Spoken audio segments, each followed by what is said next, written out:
सिंधु घाट के परम पावन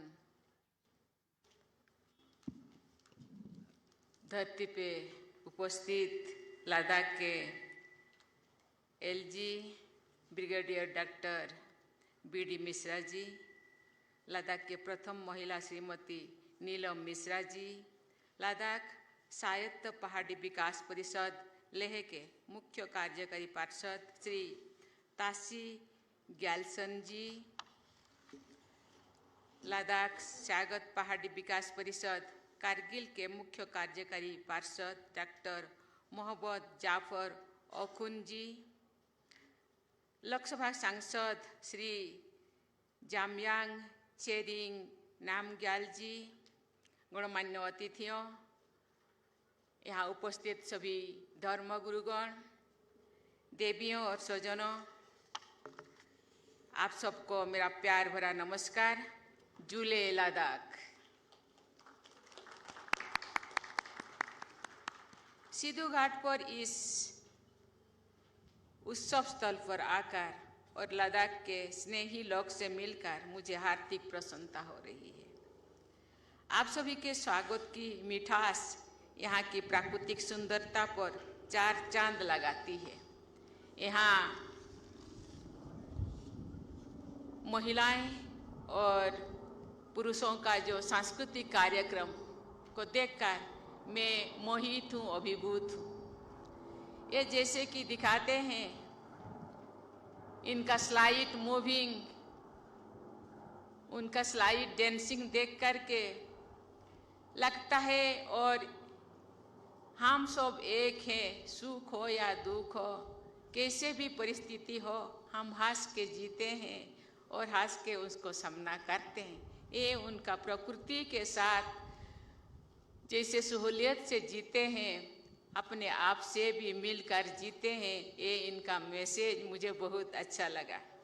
और उनका जो ड्रेस है, रंग बिरंगी ड्रेस, सर से लेकर पाँव तक ये सबसे अनूठा है, देश से ये भिन्न है, इसीलिए मुझे बहुत अच्छा लगा। आप सबके उत्साह और स्नेह भरे स्वागत के लिए मैं लद्दाख के सभी निवासियों की बहुत बहुत धन्यवाद देती हूँ। इस समारोह के आयोजन के लिए मैं lieutenant governor doctor BD Mishra ji तथा उनकी पूरी टीम को सराहना करती हूँ। सिंधु नदी, जिसे दरिया सिंधु भी कहते हैं, सभी भारतवासियों की ऐतिहासिक, सांस्कृतिक और आध्यात्मिक चेतना की गहराई में विद्यमान है।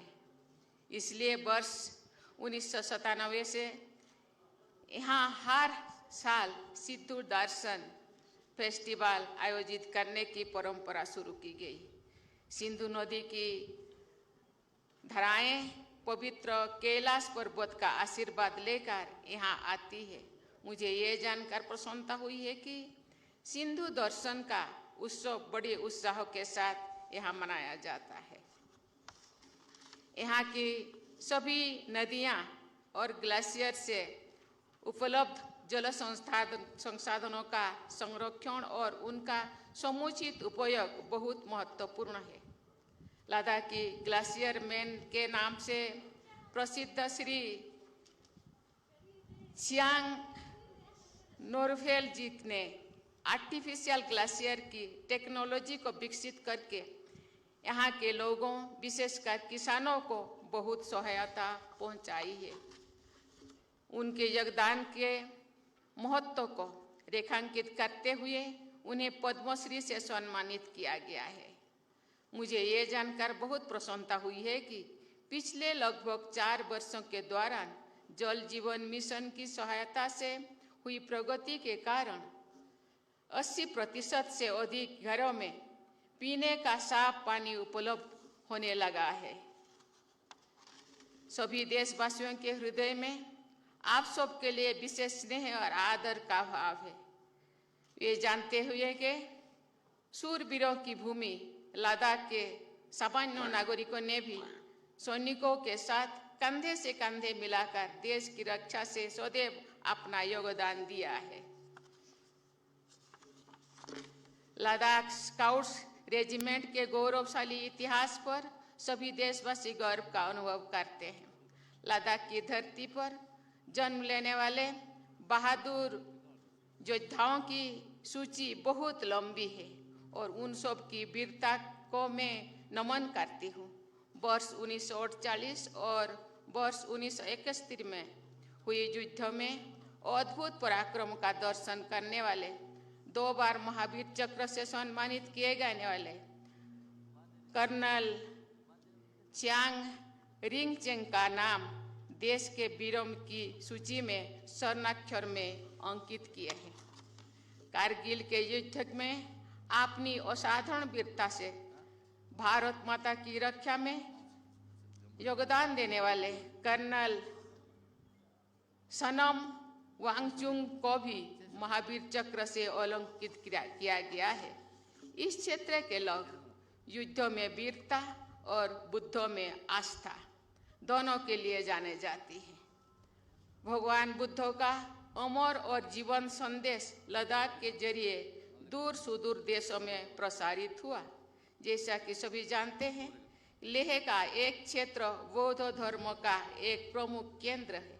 उसी तरह कारगिल के सूफी संतों और महापुरुषों ने भारत की आध्यात्मिक परंपरा को मजबूत बनाया है। लद्दाख को अपने बहुआयामी योगदान से समृद्ध करने वाले श्री कुशल ठिकसे रिम्पोछे जी ने आध्यात्मिक शिक्षा, सामान्य शिक्षा एवं जौन सेवा के क्षेत्र में अमूल्य योगदान दिया है। इस वर्ष राष्ट्रपति भवन में उन्हें पद्मश्री से सम्मानित करने का अवसर मुझे मिला। लद्दाख में महाबुद्धि इंटरनेशनल मेडिटेशन सेंटर द्वारा जनजातीय समुदाय के कल्याण के लिए स्वास्थ्य और शिक्षा के क्षेत्र में कार्य किया जा रहा है। जन कल्याण के ऐसे कार्यों की मैं सराहना करती हूँ।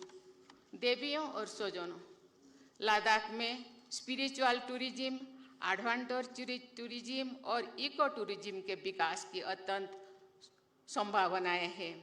कारगिल, सुरू, नुब्रा, लेह, जस्कर और द्रास सहित सभी क्षेत्र इतने सुंदर है कि उनका वर्णन करने के लिए विशेष प्रतिभा चाहिए, लेकिन यहाँ की सुंदरता का आनंद सभी को आकर्षित करता है।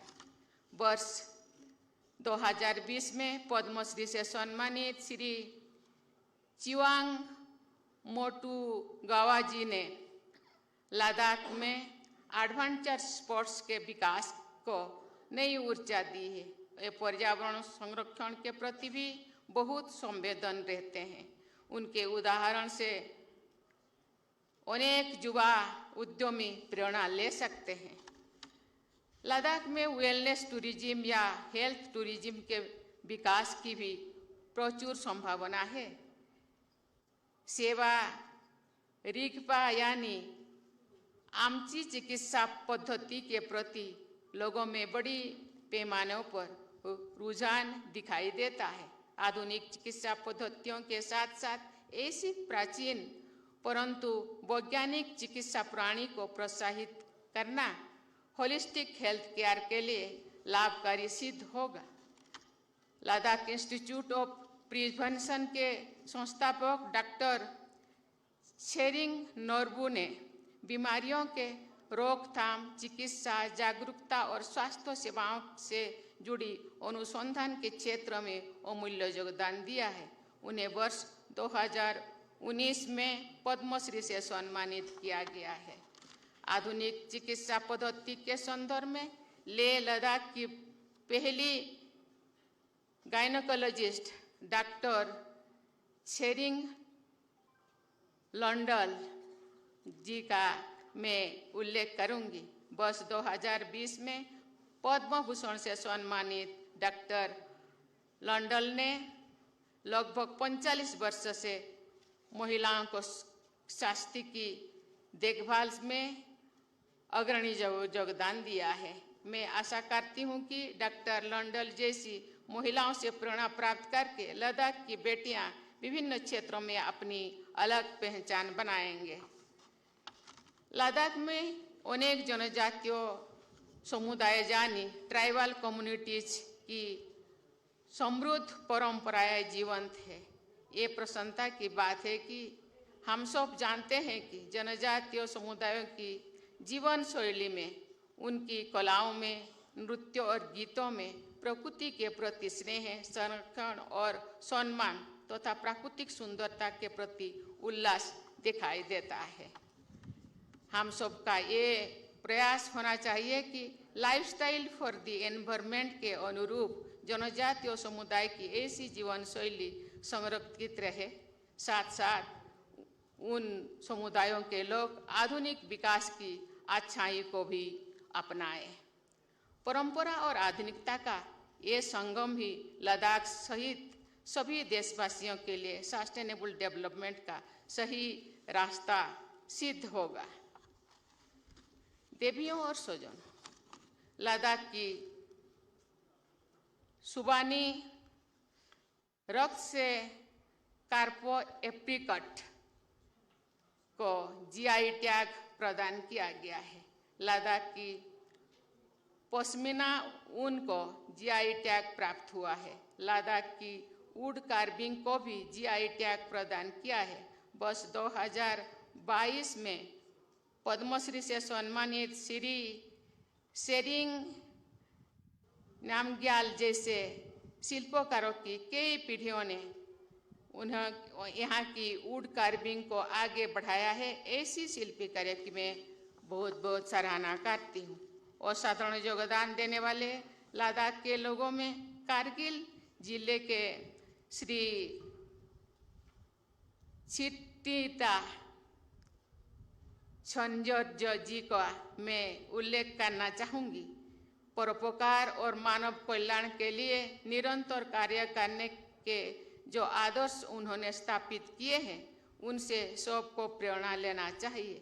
इसी तरह कारगिल में सुबानी की खेती को बढ़ावा देते हुए श्री ओखन असगर अली बसारत जी ने उर्दू और बाल्टी भाषाओं के साहित्य को समृद्ध किया है। उन्हें वर्ष 2022 में साहित्य और शिक्षा के क्षेत्र में पद्मश्री से सम्मानित किया गया है। इस नागरिक अभिनंदन में कारगिल और लेह जिले के पुरस्कृत नागरिकों का उल्लेख मैंने मुख्यतः इसीलिए किया है कि उनसे प्रेरणा लेकर लद्दाख के सभी नागरिक अपने अपने क्षेत्रों में योगदान देते रहेंगे तो लद्दाख का समग्र विकास होता रहेगा। माननीय एलजी साहब ने अपने भाषणों में मुझे अनुरोध किए हैं लद्दाख को आशीर्वाद देने के लिए। लद्दाख को परमपिता परमात्मा ने खुद आशीर्वाद दिए हैं। साथ ही साथ केंद्र सरकार के मानस सुपुत्री या सुपुत्र आप कह सकते हैं, केंद्र सरकार के आशीर्वाद है और आप लोगों का कर्मठ लगन, आप लोगों का उत्साह उसको बढ़ाने के लिए एलजी साहब का अगुवाई में ये यहाँ के युवाओं का, यहाँ के जनसाधारण का जो प्रयास, जो उत्साह, जो एक दूसरे को आगे लेने के लिए जो प्रयास, मुझे लगता है ये 2008 नहीं उसके पूर्व मुझे लगता है ये नंबर 1 बन सकता है। आपका लगन, आपका मेहनत ये देखकर मैं कह सकती हूँ। इस नागरिक अभिनंदन में कारगिल और लेह जिले के पुरस्कृत नागरिक मैं एक बार फिर आप सबको इस अभिनंदन समारोह के आयोजन के लिए धन्यवाद देती हूँ। मेरी शुभकामना है कि जिस तरह यहाँ की भौगोलिक ऊंचाई विश्व के सबसे ऊंचे स्थानों में शामिल है, उसी तरह लद्दाख के सभी निवासी तरीके के ऊंचे मुकाम जरूर हासिल करेंगे। लद्दाख प्रगति के शिखर पर पहुंचे, इसी शुभकामना के साथ मैं अपनी वाणी को विराम देती हूँ। धन्यवाद। जय हिंद, जय भारत, जय लद्दाख। धन्यवाद महोदया। आइए हम सब एक बार फिर राष्ट्रगान के सम्मान में खड़े हो जाएं।